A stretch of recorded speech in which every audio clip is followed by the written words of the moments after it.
हिंदीमध्ये करायचं ना madam? Ah, yes, right. Yes, okay. Okay. Welcome yes you ma'am. all on the platform of vedayuonline.com. Myself, Dr. Shraddha Gosavi, and here we are with the new topic in the diabetes wellness series, that is dietary management in Prameha. Our today's speaker is Vaidya Dr. Vijay Telang sir. He is MD in Kriya Sharir as well as Vice Principal in Global Institute of Ayurveda, Rajkot, Gujarat. I welcome you, sir, on the dais of platform of vedayuonline.com, and today with another topic in Ayurveda terms, that is Patya Apatya in Prameha. Patya, Patha means road, a road towards a healthy lifestyle and how we can reverse the diabetes through lifestyle. So today we will learn about dietary management in Prameha from Dr. Vijay Telang sir. Sir, dice is yours now. Okay, thank you, madam. I would like to thank Veday Online and also Shraddha Goswami madam for giving me an opportunity to present this topic. तो आज हम dietary management इन प्रमेह यह विषय के ऊपर थोड़ा सा जानकारी लेंगे। बेसिकली प्रमेह के संदर्भ में अगर बोला जाए तो जानकारी कम होगी लोगों को, लेकिन वही हम अगर बोले कि डायबिटीज के बारे में डाइट क्या है तो बहुत सारे लोगों को बहुत सारी जानकारी होती है। आयुर्वेद की दृष्टि से देख रहे हैं तो इसलिए प्रमेह ही हम देखेंगे। ठीक है, तो मेरा आज का विषय है डाइटरी मैनेजमेंट इन प्रमेह। तो ये प्रमेह है क्या? तो व्हाट इज प्रमेह? तो बेसिक फीचर जो आयुर्वेद के ग्रंथों में बताया है कि बेसिक फीचर जो देखने को मिलता है इसमें वो है प्रभुत अविलम उत्तरता, और यही बेसिक फीचर है। ठीक है, दूसरे कोई फीचर्स नहीं है, यानी मूत्र या यूरिन यूरिन का प्रमाण और उसका कॉन्स्टिट्यूशन कैसा है उसके ऊपर से हम डिसाइड करते हैं कि प्रमेह क्या है। तो जैसे यहाँ नीचे लिखा है, the basic feature of this disease is the above condition, which means that any person suffering from prameha voids large amounts of dense urine। तो प्रभुत मतलब बहुत ज्यादा प्रमाण में, अविल मतलब थोड़ा सा डेंस, यानी नॉर्मल जैसा वाटरी यूरिन होता है तो उससे थोड़ा सा डेंसिटी बढ़ जाता है, थोड़ा सा गाढ़ा लगता है। ऐसा अगर यूरिनेशन हो रहा है, ज्यादा प्रमाण में हो रहा है, तो समझ जाना है कि आपको प्रमेह है। वैसे ये विषय शायद हो गया होगा, लेकिन बस मैं थोड़ी सी जानकारी इस विषय में दे रहा हूँ। तो ये प्रमेह है। तो it seems that the urine is markedly dense then normal. तो नॉर्मल से थोड़ा सा डेंस यूरिन आपको देखने मिलेगा। तो आगे हम देखते हैं।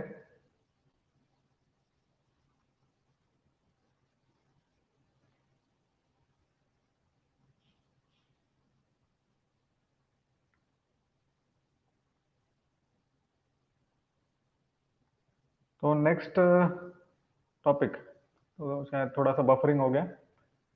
तो ये जो डिजीज है ये होने से पहले कुछ शरीर में हमारे लक्षण दिखते हैं क्या? तो जिसको प्रोडॉर्मल साइंस बोलते हैं, या फिर हमारे आयुर्वेद की भाषा में जिसको पूर्व रूप ऐसा कहा गया है।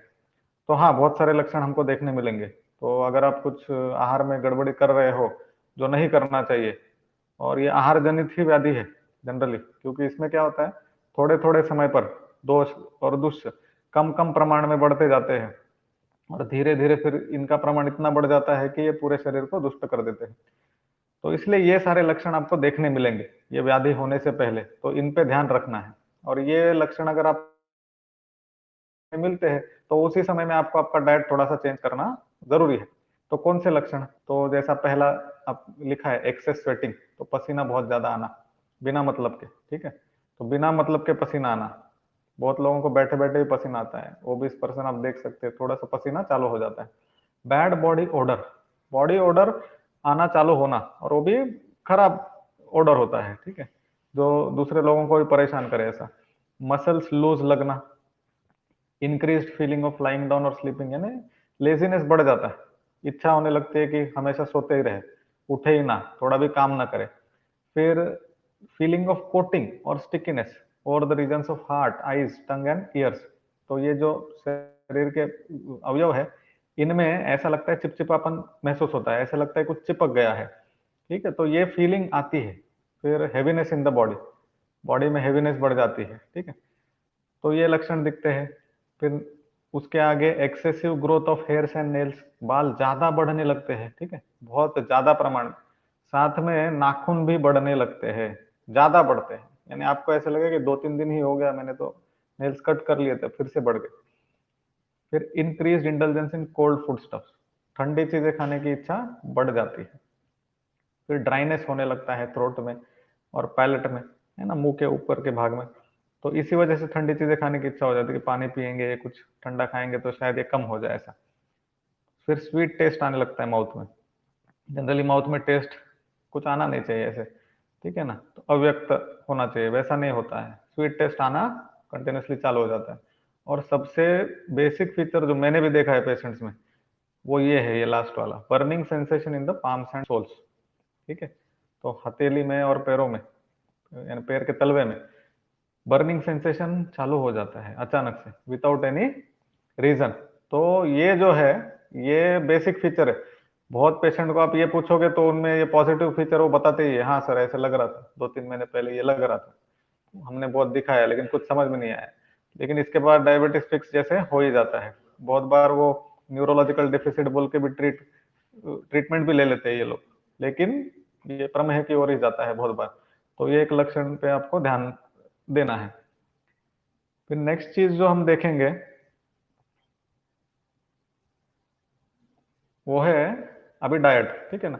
तो ये जनरल चीजें हमने प्रमेह के बारे में देख ली है। देखो डायबिटीज मेलिटस के बारे में मैं आज बोलूंगा नहीं, क्योंकि उसके ऊपर बहुत सारा मैटर है, बहुत आप देख सकते हो, टाइप 1 है, टाइप 2 है, फिर इंसुलिन देते हैं तो क्या होता है, शुगर क्यों बढ़ जाता है, वगैरह वगैरह, बहुत सारी चीजें, ठीक है। लेकिन प्रमेह उसका बड़ा स्वरूप है। प्रमेह में डायबिटीज की शुरुआत से लेकर अंत तक जो हम डायबिटीज देखते हैं मॉडर्न में, वो जनरली हमारे मधुमेह की अवस्था है, जो असाध्य है, जिसमें ट्रीटमेंट देना भी मूर्खता है, ठीक है। तो उस स्टेज के बारे में हमें डिस्कस, क्योंकि वो इनक्योरेबल है, ठीक है, मधुमेह है, ये इनक्योरेबल है, उसमें स्टेज बहुत आगे बढ़ जाता है। तो इसलिए हमें प्रमेय ना हो, इसकी ओर ज्यादा ध्यान देना है कि हमको इसके लिए लोगों को जागरूक करना है कि ये लक्षण आप में अगर दिख रहे हैं तो डाइट आपको क्या ले रहे हो और क्या चेंज करना है, वो बहुत ज्यादा जरूरी है, वो समझना बहुत ज्यादा जरूरी है। तो इसलिए अभी देखते हैं कि डाइट, कौन से डाइट लेने से प्रमेह होता है, ठीक है। तो कौन सा डाइट आप रेगुलरली खाते हो, अभी जनरली आपके सामने ये लिस्ट है बड़ी सी। तो आर यू ईटिंग दिस और डूइंग दिस, तो हम ये खा रहे हैं क्या, या ये कर रहे हैं क्या, तो क्या। तो स्वीट यानी मीठा बहुत ज्यादा खा रहे हो आप, तो मीठा में तो बहुत कुछ आ गया, जैसे रेगुलर की मिठाई है, मिठाई की दुकान में मिलती है वो, या घर में चीनी से बने पदार्थ है, ठीक है ना, या लड्डू है, पेड़ा है ना, या दूध में भी आप चीनी डाल देते हो, चाय में भी आप चीनी डाल देते हो, तो कितना प्रमाण में डाल रहे हो, ठीक है, यहाँ प्रमाण का महत्व ज्यादा है। फिर सौर, है ना, खट्टी चीजें कितने खा रहे हैं, दूध दही का सेवन कितना है आपका, छाछ का सेवन कितना है, नींबू का सेवन कितना है, ठीक है। या और जनरल जैसे चीन, टैमरिंड आपका है, इमली है, इमली का सेवन कितना है। तो ये जो सब चीजें हैं, ठीक है, ये सौर है, खट्टी है, रेगुलर बेसिस पे इनका इस्तेमाल करोगे तो ही प्रमेय होगा। ऐसा नहीं कि चलो 15 दिन में एक बार कुछ मिठाई खा ली, 15 दिन में कुछ खट्टी चीज खा ली, तो प्रमेय होने के चांसेस कम है। लेकिन ये चीजें अगर रेगुलर बेसिस पे हो रही है कि बिना मिठाई के खाना जाता ही नहीं, कुछ तो भी खाने में मीठा चाहिए ही, कुछ तो भी खट्टा चाहिए ही, कुछ तो ऑयली चाहिए ही, जैसे भजिया रोज, जैसे अभी मैं गुजरात में रहता हूँ तो यहाँ के लोगों को तो रोज भजिया चाहिए, गाठिया चाहिए, फाफड़ा चाहिए, है ना, या और कुछ चाहिए, साठा चाहिए। तो इतने सारे रेगुलर बेसिस पे ऑयली चीजें खाने की टेंडेंसी होती है, ठीक है। दूसरा, ये जो ऑयली चीजें है, ये स्निग्ध पदार्थ है। जैसे संहिता में लिखा है कि जलचर प्राणियों का मांस खाने से भी प्रमेय हो जाता है। तो जलचर प्राणियों के मांस में पुराने समय में अगर आप सुनते हो तो मछलियों से ही तेल हमें मिलता था, तो बहुत ऑयली होता है वो, ठीक है, ऑयली रहते हैं। तो वो पदार्थ इसलिए, तो स्निग्धता केवल तेल डाल के या तेल में तली हुई चीजें नहीं, तो स्निग्ध पदार्थ भी होते हैं, उनका भी आप अगर सेवन रेगुलरली कर रहे हैं तो भी आपको प्रमेह हो सकता है।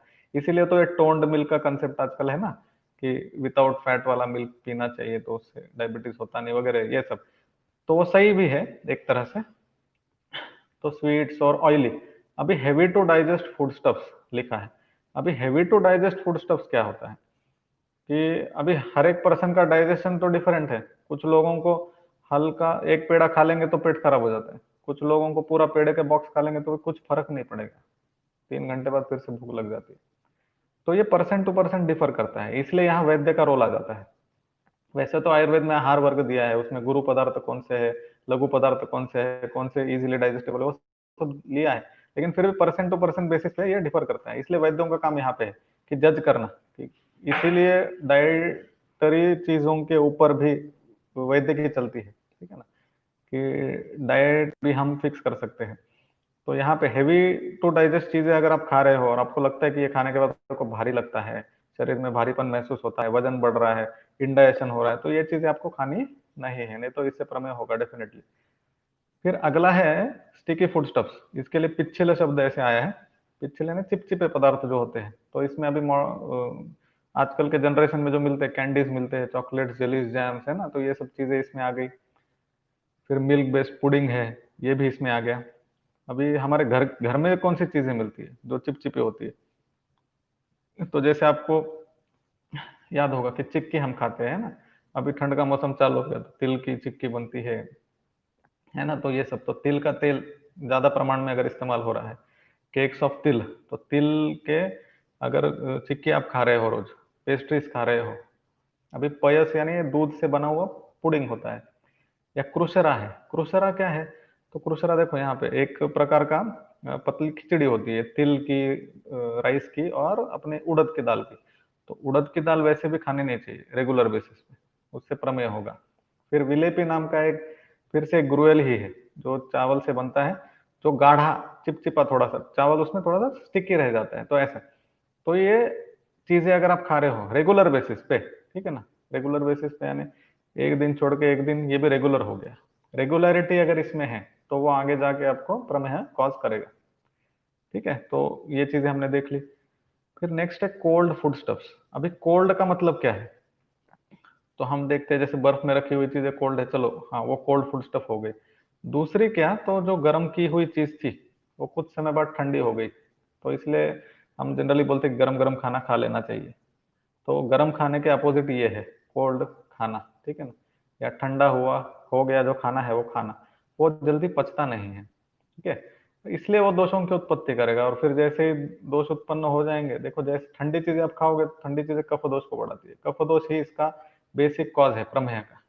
क्योंकि कफ दोष ही आगे जाके बाकी के धातुओं को, मेद धातु को, मांस धातु को, वो लसिका को, उनको दुष्ट करता है, और दुष्ट करके प्रमेह की उत्पत्ति करता है। तो इसलिए ये चीजें हमको खानी ही नहीं है, ठंडी इसलिए खानी नहीं, इसलिए गरम गरम खाना खाओ, टाइम टू टाइम खाओ, जब खाना बन गया तभी खाना खाओ।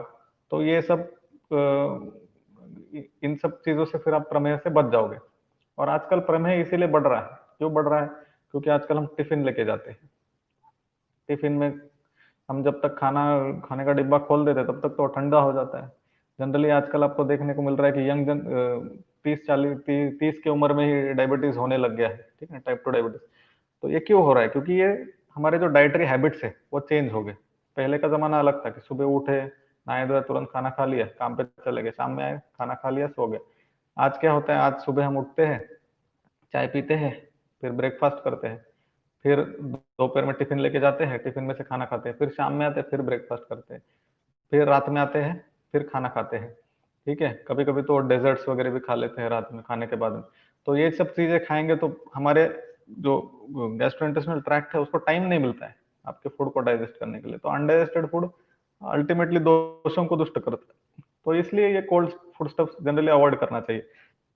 फिर दूसरी चीज जो हमें देखने मिली है, ये पुराने समय में भी उतना ही सस्ता और आज भी है, नए धान खाने नहीं है, या स्टोर की हुई धान खानी नहीं है। जैसे आज का पब्लिक ऐसा है, ग्रोसरी के दुकान में जाएंगे, 1 किलो चावल ले लेंगे, 1 किलो 5 किलो का नहीं तो आशीर्वाद का आटा ले लेंगे, ठीक है, और उतना का उतना। हमें ये पता नहीं होता कि उसमें जो यूज किए है, उसमें जो गेहूं यूज किया है या चावल यूज किया है वो नया है पुराना है, और हम खा लेते हैं, ठीक है। तो ये चीजें नहीं करना है। हमारे पुराना जनरेशन जो था वो होशियार था, वो ये सब चीजें स्टोर करके रखते थे घर में, तो स्टोर किया हुए ग्रेन्स ही खाना है। और 6 महीने 7 महीने के बाद थोड़े से पुराने हो जाए तब उसको निकाल के खाना है, तो उसका फायदा होता है, प्रमेह होता नहीं है। फिर वैसे ही न्यू अल्कोहलिक बेवरेजेस आजकल, यानी अभी अल्कोहल जैसे हमने सुना है कि वाइन जितनी पुरानी उतनी अच्छी, है ना। तो यहाँ पर आजकल कंजम्पशन इतना ज्यादा बढ़ गया है कि क्वालिटी है क्या नहीं उस चीज में वो देखा जाता नहीं। बियर का कंजम्पशन बढ़ गया है इंडिया में भी, ठीक है। तो इस वजह से भी आपको बेसिकली प्रमेह की संभावना है। और ये पेशेंट देखे हैं मैंने, जिन्होंने हाल ही में 2-3 साल में बियर पीना चालू कर दिया था, 3 साल के बाद इनको डायबिटीज हो गया यंग एज में, ठीक है। तो ये थोड़ा सा अवॉइड करना है। फिर दूसरी चीजें कौन सी है जो रोजमर्रा की हमारे खाने में आती है, तो एक है प्रोडक्ट्स ऑफ शुगर केन, है ना, यानी ईख के चीजें जो हम खाते हैं, तो वो हमारे रोजमर्रा के जीवन में आती है। मेन तो है चीनी, इसके बगैर तो बनती नहीं इंडिया में। बाहर भले शुगर बीट रूट से बनता होगा, शुगर बीट से बनता होगा, हमारे यहाँ शुगर केन से बनता है, वो हम खाते हैं। और डायरेक्टली लिख ही दिया है संहिताओं में कि इक्षु की विकृति आप खाओगे तो आपको प्रमेह होगा ही होगा। और ये तो हम रेगुलरली खाते हैं, तो हमको कभी ना कभी प्रमेह होना ही है। दूसरा है जैगरी, जैगरी को अलग से लिखा, वैसे तो ईख की विकृति ही है, फिर भी अलग से लिखा, क्यों? क्योंकि दूसरे चीजों से भी ये गुड़ बनाया जाता था, ऐसा जरूरी नहीं है कि शुगर केन से ही बनता था। जैसे वो धमासा नाम की एक वनस्पति, उससे बनता था। तो ये सब चीजें तो पुराने समय मिलता था। आजकल तो जैगरी आपको मिलता है, वो शुगर केन बेस्ड ही होता है।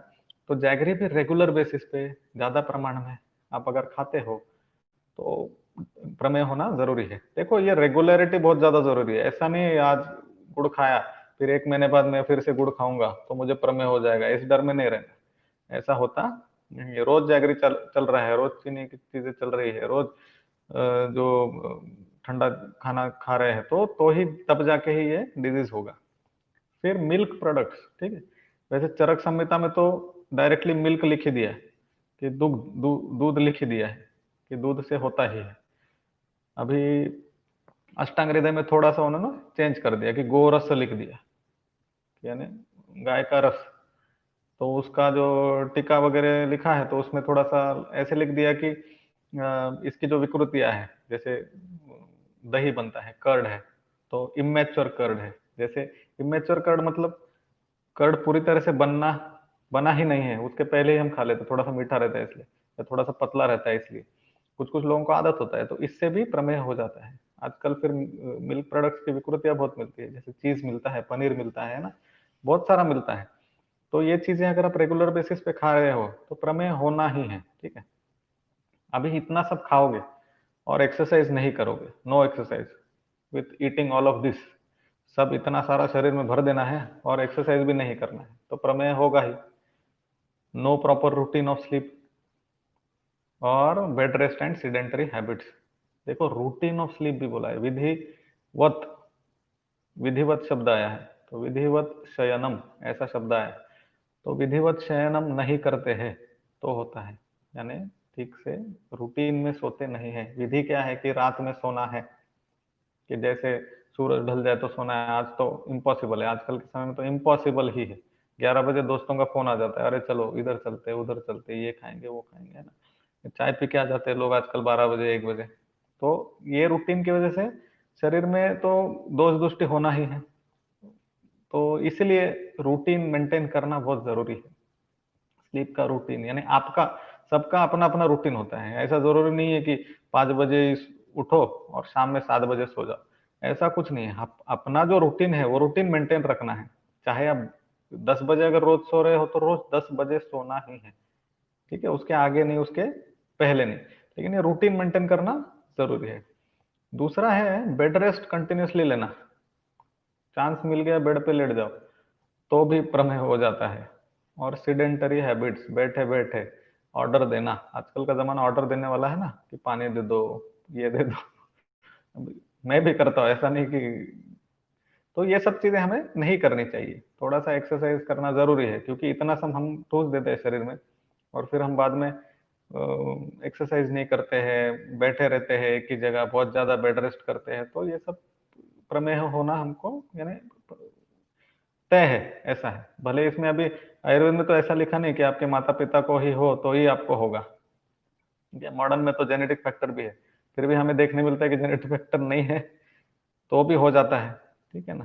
तो ऐसा जरूरी नहीं है, डाइट बहुत इंपॉर्टेंट है, इसीलिए तो इतने प्रमाण में डायबिटिक पेशेंट्स बढ़ रहे हैं, ठीक है। तो एक बार फिर से वो देख लेते हैं हम पिछला स्लाइड, तो क्या क्या खाने से आपको होता है, ठीक है। तो ये याद रखना, ध्यान में रखो कि मीठा बहुत ज्यादा खाना नहीं है, खट्टी चीजें ज्यादा खाना नहीं है, ऑयली चीजें ज्यादा खाना नहीं है, बहुत भारी भारी चीजें जो पचे ना ऐसी चीजें खाना नहीं है, चिपचिपे चीजें खाना नहीं है, ठंडी चीजें खाना नहीं है, नए दान खाना नहीं है, नया अल्कोहल यहाँ मना नहीं किया है आयुर्वेद में, लेकिन नया अल्कोहल पीना नहीं है।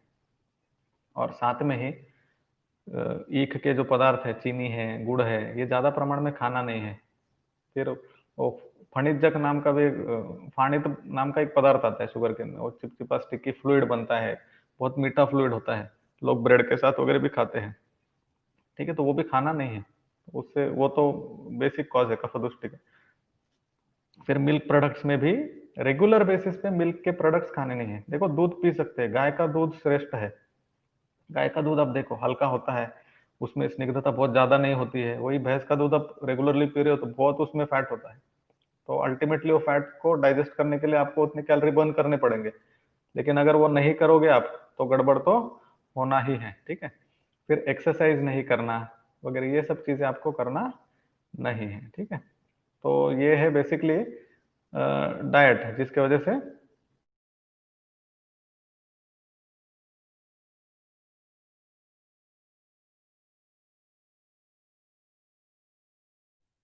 कौन से बॉडी फैक्टर्स। हाँ हाँ, यस राइट।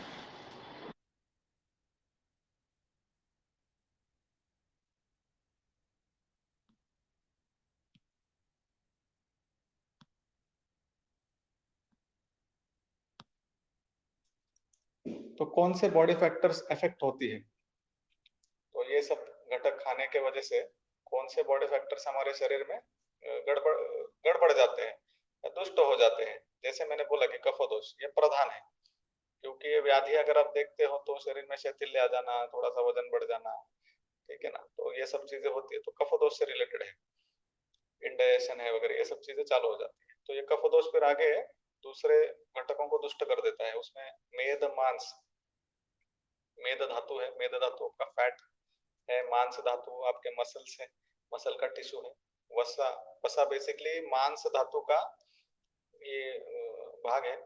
फिर मज्जा है, मज्जा बोन्स में जो बोन मैरो है वो है।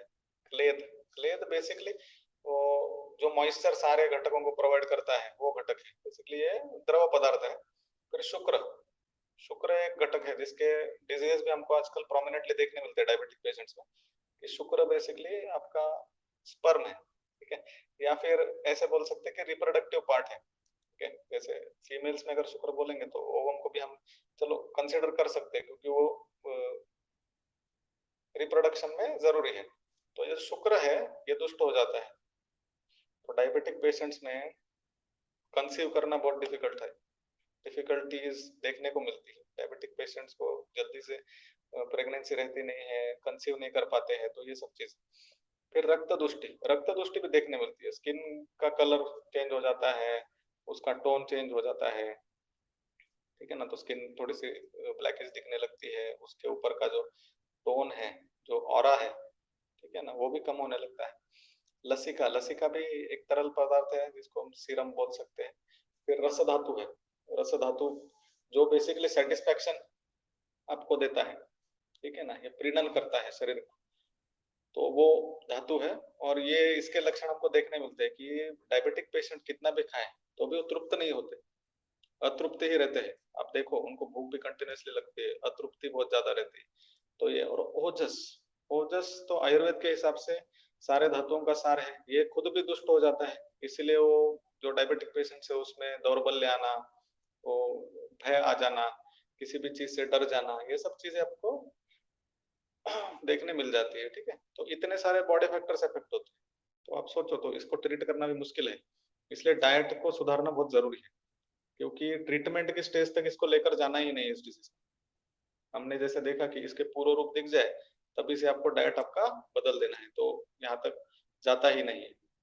लेकिन चलो फिर भी अगर चला गया तो क्या करना है, तो नेक्स्ट स्लाइड में हम देखेंगे वो कि अभी प्रमेय आपको हो गया है तो कौन सा डाइट लेना है। तो diet to be given in प्रमेय, तो ये बेसिकली आज का वैसे टॉपिक है। तो डाइट प्रमेय में कौन सा देना चाहिए, तो यहाँ सामने देखो फूड स्टफ्स प्रिपेयर्ड फ्रॉम, तो ये चीजें ही खाना है, ठीक है, जिसको भी प्रमेय है। और समझो यहाँ पर स्टूडेंट्स अगर सुन रहे हैं तो उनके लिए अच्छा है कि आप डायरेक्टली ये एडवाइस दे सकते हैं, ठीक है। तो फूड स्टफ्स प्रिपेयर्ड फ्रॉम, तो कौन से जो खाने की चीजें इनसे बनी हुई हो वो, तो उसमें आता है बार्ली यानी जौ, ठीक है। तो जौ बहुत इंपॉर्टेंट भाग है। जौ के ऊपर जौ का ही शुरुआत में वर्णन है डायबिटीज में, जब बात हो जाती है, प्रमेह में बात हो जाती है तो। फिर आते हैं ज्वार और बाजरा, ये तृण धान्य के प्रकार है, एकदल धान्य। फिर ग्रीन ग्राम यानी आपकी मूंग दाल, तो मूंग दाल जो है, हरी मूंग जो होती है वो, उससे जो चीजें बनी है वो खाना है। पुराना चावल हमको खाना है। षष्टिशाली खाना है, जो चावल 60 दिन में उगती है वो। फिर कैथ, तिंदुक, जामुन, ये फल खाना है। शहद खाना है, ये शहद के ऊपर बहुत कंट्रोवर्सी है, डायबिटीज में अवॉइड करते हैं शहद, लेकिन हम भी जहाँ पढ़ते थे गाडगिल सर के यहाँ शहद अवॉइड नहीं किया जाता था, शहद दिया जाता था प्रमेह पेशेंट में। फिर ड्राई फूड स्टफ्स, अभी ड्राई फूड स्टफ्स में अलग हम देखेंगे ये सब कि बार्ली का क्या बना के खा सकते हैं आगे के स्लाइड्स में। फिर कबाब बताया, अभी कबाब मैंने इसलिए लिखा क्योंकि शुल्यानी ऐसा शब्द है कि शुल्य के ऊपर जो बना है वो चीजें दे सकते हैं। तो बेसिकली कबाब भी बनते हैं या बारबेक्यू वाली चीजें बनते हैं मॉडर्न, आजकल मॉडर्न जमाने में ये सब मिलता है। फिर बिटर वेजिटेबल्स है ना, कड़वी सब्जियां, तो ये खानी है। फिर अयस्कृति, अयस्कृति का भी वर्णन बताया। अयस्कृति अलग चीज है। अयस्कृति बेसिकली, अयस मतलब लोह, तो लोह का इस्तेमाल करके एक प्रकार का अरिष्ट बनाया जाता था जो स्टोर भी कर सकते थे, और वो पीने से भी प्रमेह कम हो जाता है। ये तो मार्केट में आपको डायरेक्टली अयस्कृति नाम से ही मिलता है, और ये आप रेगुलर बेसिस पे अगर इसका सेवन करते हो तो प्रमेह में इसके रिजल्ट बहुत अच्छे हैं, ठीक है। प्रमेह कम करने में ये हेल्प करता है।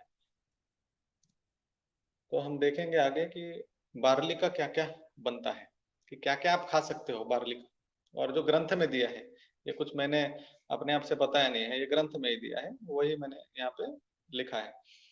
तो जौ का, जौ जो है, जौ से देखो, जौ के आटे का मालपुआ, ठीक है। लेकिन अभी इसको चीनी के पाक में डुबो कर खाना नहीं, ये सूखा सूखा ही खाना पड़ेगा।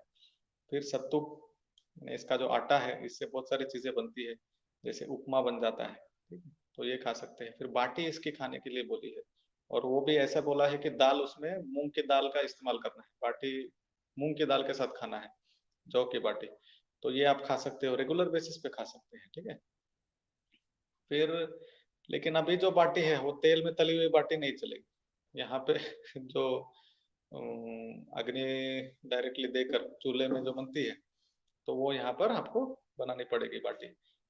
फिर चरक में एक ये चीज आई है, और ये हम कर सकते हैं, कोई भी इसको घर में भी कर सकता है। तो जौ को रात भर त्रिफला के काढ़े में भिगा कर रखना है, और दूसरे दिन उसको, जैसे एक प्लेट ले लिया, ये भीग गया है जौ डायरेक्टली, और उसमें फिर 1 चम्मच शहद डाल के वो रोज खाना है, तो इससे प्रमेह नष्ट हो जाता है, ऐसा संदर्भ है।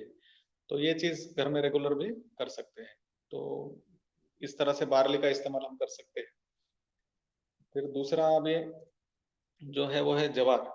जवार तो आजकल महाराष्ट्र में बहुत पहले खाई जाती थी, ये स्टेपल डाइट था मराठी पॉपुलेशन का, लेकिन आजकल तो ढूंढना पड़ता है कि जवार कहाँ मिलता है, ठीक है। तो ये डाइटरी हैबिट्स चेंज हो रही है, इसीलिए बेसिकली डिजीज भी बढ़ते जाती है।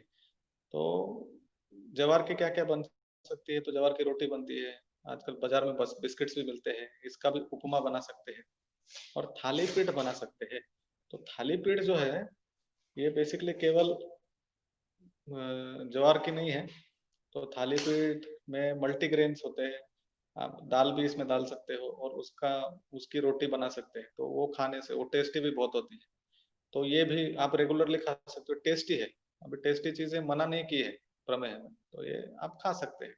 इसका आपको फायदा भी देखने मिलेगा। प्रमेह पेशेंट में उनका डाइजेशन सुधर जाएगा, उनको अच्छा भी लगने लगेगा, तृप्ति का लक्षण भी दिखने लगेगा। तो ये सब चीजें साथ में यहाँ पर लिखा नहीं है, तो ज्वार की लाही ही बनती है, ठीक है ना, यानी मुरमुरा या ममरा जो बोलते हैं, तो वो भी बनता है, तो वो भी खा सकते हैं, ठीक है। तो इतनी सारी चीजें साथ में, इसमें कम चीनी वाले आपके प्रदेश में भी जो चीजें आप बना सकते हैं वो आप बना के खा सकते हैं। ऐसा जरूरी नहीं कि मैंने यहाँ पे 4 चीजें दी वही खाए, बस इसमें कम चीनी नहीं होनी चाहिए। गुड़ का इस्तेमाल कर सकते हैं, प्रमेह पेशेंट गुड़ का इस्तेमाल कर सकता है, भले गुड़ उसका हेतु है लेकिन फिर भी गुड़ का इस्तेमाल कर सकते हैं, तो वो आप कर सकते हो, ठीक। फिर नेक्स्ट नेक्स्ट देखो, ये है बाजरा। बाजरा बेसिकली रोटी बनता है बाजरे का। बाजरे की रोटी तो बहुत कम अच्छी है, बहुत हेल्दी भी होती है, ठंड के मौसम में अभी सबसे ज्यादा खाई भी जाती है, मक्खन के साथ खाई जाती है। तो बाजरे की रोटी भी बहुत अच्छी है, बेसिकली बहुत उष्ण है, तो इसलिए ये क्या डाइजेशन वैसे भी सुधार देती है, और जो दुष्ट दोष है उनको भी डाइजेस्ट कर देती है, तो इसलिए बाजरा बहुत अच्छा डाइट है। फिर इसका एक खिचड़ा बनता है, ये खिचड़ी जैसी है, जो राइस की खिचड़ी बनती है, तो उसके बजाय सिर्फ बाजरे की खिचड़ी, तो ऐसे भी आप बना के खा सकते हैं। तो ये रेगुलर बेसिस पे आप इसका सेवन कर सकते हो, इससे आपका प्रमेह नष्ट होने में हेल्प हो जाएगा, ठीक है।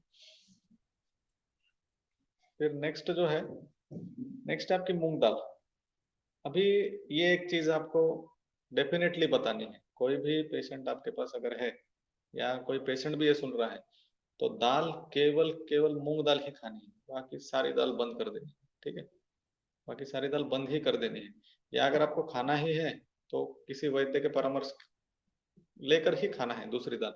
तो ग्रंथों में स्पेसिफिकली बताया है कि मूंग दाल खाओ, तो वैसे तो मुद्गा दया है लिखा है, लेकिन अभी जनरली इसका ऐसा हो जाता है कि मूंग दाल लिखा है पहले तो वो श्रेष्ठ ही होगा, तो उसका इस्तेमाल ज्यादा करेंगे तो उसका फायदा आपको देखने मिलता है। वैसे थोड़ी सी वातकर है, वातल है, वात दोष को बढ़ाती है मूंग दाल, ठीक है। तो इसलिए अगर वातज प्रमेह दिख रहा है तो इसको अवॉइड करे तो चलेगा, ठीक है। लेकिन बाकी के कफ और पित्तज प्रकार के जो प्रमेह है उसमें इसका इस्तेमाल आप खास करके कर सकते हो। तो मूंग दाल तो दाल भी इसकी बनती है, खिचड़ी बनती है, चीला बनता है, दलिया बना सकते हैं, ठीक है ना, बहुत सारी चीजें बनती है, लड्डू बन सकते हैं, लेकिन लड्डू में अभी चीनी का इस्तेमाल नहीं करना। तो इसके लड्डू जो बनते हैं, तो इसके भजिया वगैरह भी बनते हैं मूंग दाल के। अगर आप नागपुर विदर्भ साइड जाओगे तो मूंग दाल की भजिया भी बनती है, ठीक है।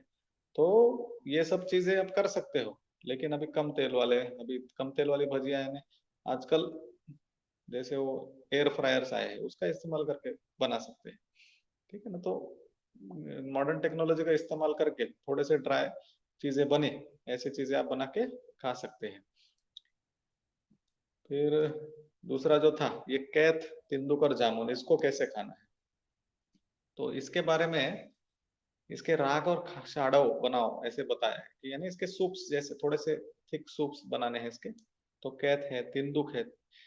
कैथ का फल तो पता है हमको, महाशिवरात्रि के दिन जिसकी चटनी बनाते हैं, है ना, जिसको वुड एप्पल भी बोलते हैं।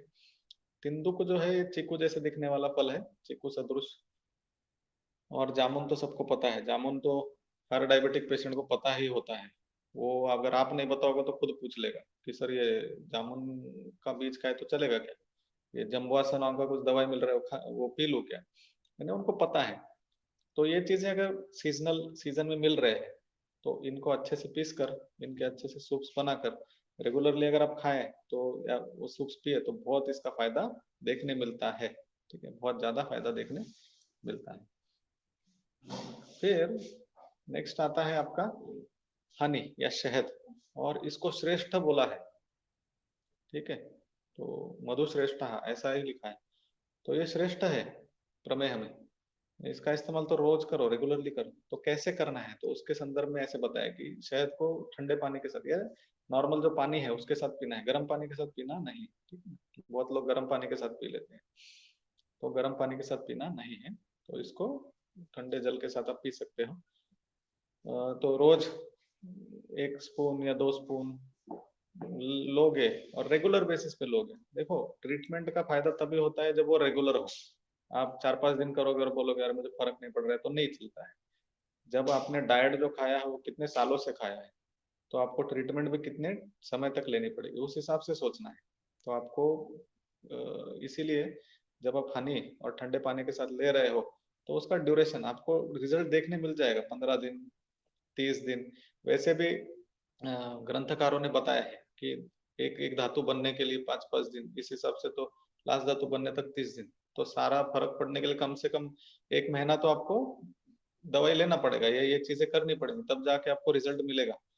तो ये शहद ठंडे पानी के साथ आप ले सकते हैं, या केवल शहद ले सकते हैं 1 चम्मच रोज, या फिर एक मधुवारिष्ट, मधु का अरिष्ट भी आता है, ये मार्केट में मिलता भी है। तो ये स्मॉल क्वांटिटीज में, ये वैद्य के परामर्श से ही लेना है, ठीक है ना, खुद दिमाग लगा के लेना नहीं है। वैद्य का परामर्श लेना है, कितना कितनी मात्रा में लेना है, 2 चम्मच 2 चम्मच पानी, वो जो वैद्य बोले उनके परामर्श के हिसाब से ये लेना ही है, ठीक है। तो ये तो आहार की दृष्टि से हो गया शहद का इस्तेमाल। दूसरा जो है एक अपना आंवला, हरिद्रा, ठीक है। तो धात्री निशा जिसको बोलते हैं, धात्री यानी आंवला, निशा मतलब रजनी, है आपकी हरिद्रा हल्दी। तो हल्दी और आंवला इसके साथ शहद रोज आप खा सकते हो, ठीक है। तो वो भी श्रेष्ठ दवाई है प्रमेह में। प्रमेह ठीक हो जाते हैं उससे केवल, लेकिन रेगुलर सेवन जरूरी है। लेकिन अब कितनी मात्रा में लेना है क्या है, वो वैद्य परामर्श से ही आपको लेना है, ठीक है। तो हनी श्रेष्ठ है, इसलिए हनी का इस्तेमाल ठीक से करना है, बहुत ज्यादा नहीं करना है, जितना जरूरी है उतना करना है। नहीं समझ में आता है तो वैद्य परामर्श से ही ये लेना है, ठीक है। फिर अगला है ड्राई फूड स्टफ्स, ठीक है, यानी शुष्क शाक बोला है, ठीक है, शुष्क चीजें खाना है ऐसे बोला है, शुष्क आहार लो ऐसे बोला। तो अभी शुष्क में जैसे शुष्क में देखो जैसे फ्रूट्स भी आती है, जैसे अंजीर है, या रेजिन है, ड्राई ग्रेप्स है ना, द्राक्ष है, मनुका जिसको बोलते हैं, तो ये है। तो ये आप ले सकते हो, ठीक है। लेकिन ड्राई फ्रूट्स की भी अपनी खासियत है।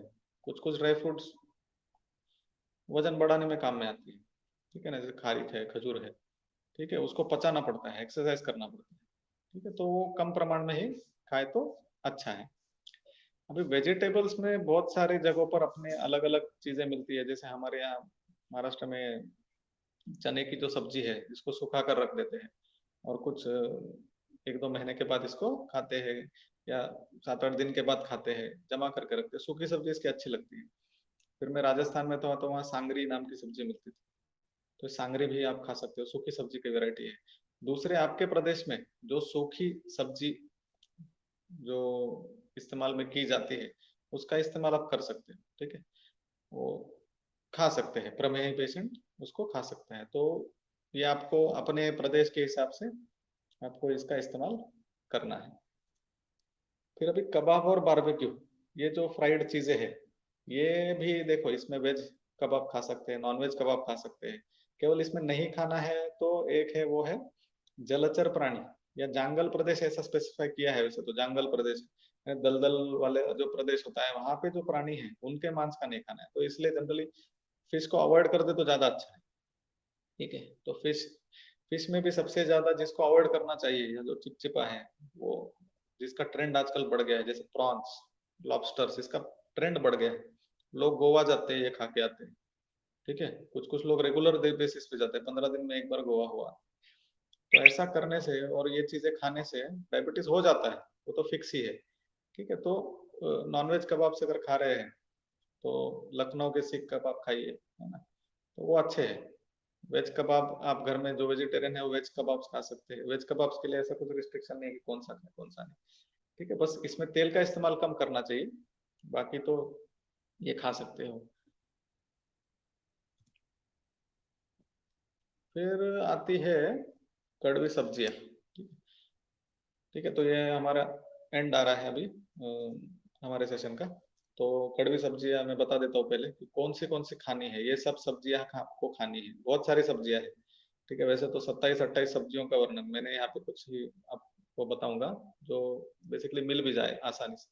तो परवल है, परवल तो श्रेष्ठ है। परवल बाजार में आजकल कम ही मिलती है, ठीक है। तो इसके लिए बुरा भी लगता है, क्योंकि परवल सच में श्रेष्ठ सब्जी है। कोई भी डिजीज हो, कोई भी विकार हो, उसमें दे दो ये पथ्य ही। तो ये परवल की सब्जी स्पेसिफिकली प्रमेह में रेगुलर बेसिस पे खाए तो प्रमेह पेशेंट ठीक हो सकता है। फिर सप्तला, ये जो नीचे आपको येलो कलर के फ्लावर्स में दिख रहा है, ठीक है, तो ये सप्तला, तो ये सब्जी एक मिलती है। ये वैद्य आपको ढूंढनी पड़ेगी, ऐसी जनरली मिलेगी नहीं। अभी अरिष्ट जो है, अरिष्ट बेसिकली आपकी नीम है। नीम का पेड़ तो हर जगह है, तो नीम का पेड़ हर जगह है, तो नीम के पत्तों का सब्जी बनाकर आप खा सकते हैं, ठीक है। बहुत कड़वा होगा वो तो पता है, लेकिन फिर अब ठीक होना है तो खाना पड़ेगा। और काकतिक्ता, काकतिक्ता काकजंगा नाम की सब्जी है, हिंदी में इसको काकजंगा भी बोलते हैं।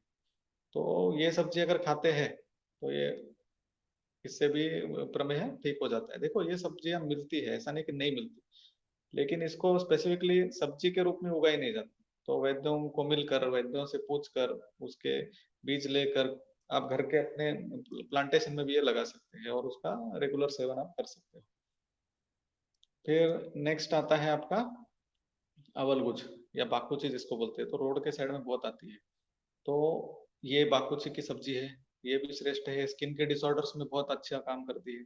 फिर दूसरा जो है अमृता, जो नीचे एकदम नीचे की तरफ आपको दिखे तो वो है गिलोय। तो गिलोय के पत्तों की सब्जी भी आप खा सकते हो, प्रमेह है तो।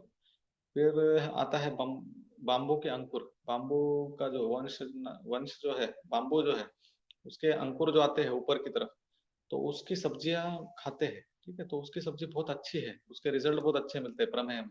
और उसकी सब्जी मिलती भी है, उसकी टिकिया भी मिलती है, उसके प्रिजर्व्ड, जैसे हमारे यहाँ अचार वगैरह बनते हैं तो उसका भी प्रिजर्व करके उसकी टिकिया बनाते हैं, तो वो भी मिलता है, तो वो भी आप खा सकते हैं, ठीक है।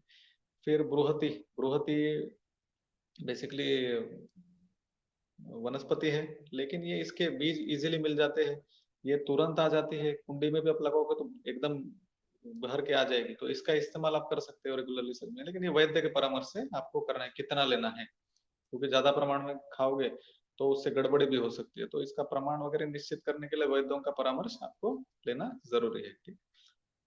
फिर नेक्स्ट आता है आपका, देखो ये करकोट है ना, करकोट तो करटोल जिसको बोलते हैं, तो करकोट है, करटोल है। तो ये तो बहुत अच्छी सब्जी है, इसके प्रमेह में रिजल्ट भी बहुत अच्छे हैं। फिर कारवेल्लक यानी आपका करेला है, करेला भी खाना है। ये करकोट तो मिलता भी है, ये भी खाना है। परपट यानी पित्त पापड़ा, पित्त पापड़ा का पौधा मिलता है, ठीक है। और पित्त पापड़ा तो वैसे भी बुखार वगैरह में श्रेष्ठ माना गया है, तो इसका इस्तेमाल भी आप करोगे, सब्जी इनकी बना के खाओगे तो भी आपको बहुत अच्छा रिजल्ट मिलेगा। अभी देखो यहाँ इतनी सारी सब्जियां हमने देखी, इसका मतलब ये नहीं कि रोज की रोज सारी 15 या 15 जो सब्जियां ये रोज की रोज खाए, ऐसा नहीं है, अल्टरनेटली। लेकिन इतनी सारी वैरायटी आपके पास अगर है तो रोज भी अगर आप इसमें से एक एक सब्जी रिपीट करके खाते हो तो 15 दिन के बाद दूसरी रिपीट हो, तो भी आपको प्रमेह में रिजल्ट देखने मिल जाएगा, ठीक है। और बहुत अच्छा रिजल्ट देखने मिलेगा। डायट्री मैनेजमेंट से बहुत लोग ठीक हो जाते हैं, बहुत लोग ठीक हो जाते हैं। और सबसे श्रेष्ठ जो सब्जी है, जो बहुत खाई जाती भी है, वो है तुरई। तुरई की सब्जी जिनके घरों में रोज बनती है ना, उनके घरों में रेयरली ही किसी को प्रमेह हो या डायबिटीज हो जाए। देख लो आप खुद भी इसका अनुभव ले सकते हो या खुद भी आप जानकारी ले सकते हो। तुरई की सब्जी जनरली जिसके घरों में रेगुलर बेसिस पे खाई जाती है, उनमें आपको प्रमेह या कफ दुष्टि के रोग जनरली रेयरली मिलेंगे देखने के लिए, ठीक है। तो इतनी सारी सब्जियां हैं, इतना सारा मैटर है, इतना सारा डाइट है, ठीक है। तो इतने सारे डाइट का इस्तेमाल अगर आप करोगे तो प्रमेह से आप सच में मुक्त हो जाओगे। हमारा टॉपिक केवल प्रमेह से रिलेटेड था, यानी उसके डाइटरी पार्ट से रिलेटेड था, इसलिए हमने उतना ही आज देखा है। तो क्या क्या देना चाहिए देखिए फिर से एक बार हम देख लेते हैं। तो जौ से बने पदार्थ, ज्वार है, बाजरा है, इससे बने पदार्थ है, हरी मूंग है, पुराना चावल है, षष्टिशाली है, कैथ है, तिंदुक है, जामुन है, फिर शहद है, फिर ड्राई फ्रूट्स है या ड्राई सब्जियां है। कबाब आप एडवाइस कर सकते हो, यानी कोई पेशेंट अगर बोले कि मुझे खाना है तो आप मना करने की जरूरत नहीं है, आप एडवाइस कर सकते हो। फिर कड़वी सब्जियां है जिसकी हमने बहुत सारे एग्जांपल दिए, और जिसमें कॉमन जैसे तुरई, तुरई इतनी कॉमन है। फिर करकोट भी सीजन में मिल जाती है, करेला भी रेगुलरली मिल जाता है। तो ये सब्जियां भी अगर आप रेगुलर बेसिस पे रिपीटेडली खाते हो तो भी आपको प्रमेह में इसका बहुत अच्छा रिजल्ट मिलेगा। ठीक है, तो यही मेरा आज का टॉपिक था। तो धन्यवाद, thank you Sir, sir. thank you very thank much you very for much for nice nice explanation and very explanation and simple very simple explanation. Explanation. I think I patient think जब हमारे patient जब पास आता हमारे है पास आता पहले है यही पहले पूछता है कि यही डॉक्टर पूछता मैं है कि क्या डॉक्टर मैं खाऊं, क्या खाऊं। and I and think I think diabetes diabetes people will be people very will happy very कि हैप्पी उनको कि इतना उनको बड़ा इतना मेनू बड़ा कार्ड मिला. मेन्यू कार्ड मिला। हाँ, इतना बड़ा मेन्यू कार्ड मिल जाएगा। Okay, okay okay. Okay, Thank you very thank much you for very the much for session, this and session we would and like we to would like to have again and have again again on and the again on the platform. Platform. Yes yes, Yes, thank you yes, very thank much. you very much. And we'll And we'll end this end session this today, session today and we'll and meet we'll meet tomorrow with tomorrow new with topic new topic and with and new with new speaker. speaker. Okay, Okay, thank you. thank you. Bye.